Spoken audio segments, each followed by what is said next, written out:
নবম শ্রেণীর শিক্ষার্থীরা, তোমাদের সামনেই দ্বিতীয় পর্যায়ক্রমিক মূল্যায়ন। ইতিহাস বিষয়ের গুরুত্বপূর্ণ যে সমস্ত প্রশ্নগুলি রয়েছে সেগুলো দেখার জন্য পুরো ভিডিওটা দেখতে থাকো।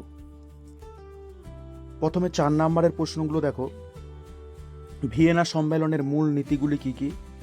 মেটার্নিক ব্যবস্থা সম্পর্কে আলোচনা করো। মেটার্নিক ব্যবস্থা ব্যর্থ হয়েছিল কেন? ইতালির ঐক্য আন্দোলনে জোসেফ মাৎসিনির ভূমিকা লেখো।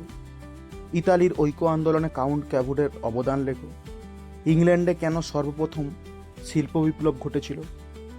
শিল্প বিপ্লব কিভাবে উপনিবেশবাদের জন্ম দিয়েছিল?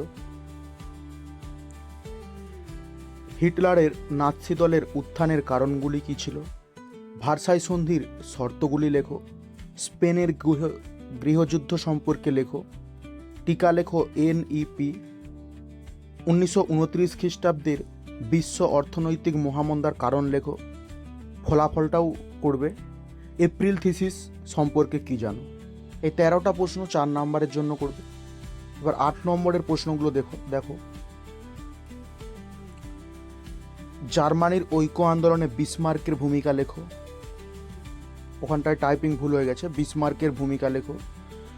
জুলাই বিপ্লবের কারণ ও ফলাফল লেখো। ফেব্রুয়ারি বিপ্লবের কারণ ও ফলাফল লেখো। প্রথম বিশ্বযুদ্ধের কারণগুলি লেখো।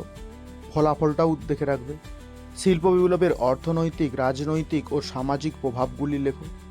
1917 খ্রিস্টাব্দে রুশ বিপ্লবের কারণগুলি আলোচনা করো। 8 নম্বরের এই 6টা প্রশ্ন।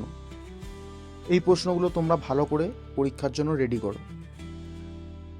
চ্যানেলটিকে সাবস্ক্রাইব করে রাখো এই ধরনের ভিডিও পাওয়ার জন্য। আর ভিডিও ভালো লাগলে লাইক করবে এবং বন্ধুদের সঙ্গে শেয়ার করবে।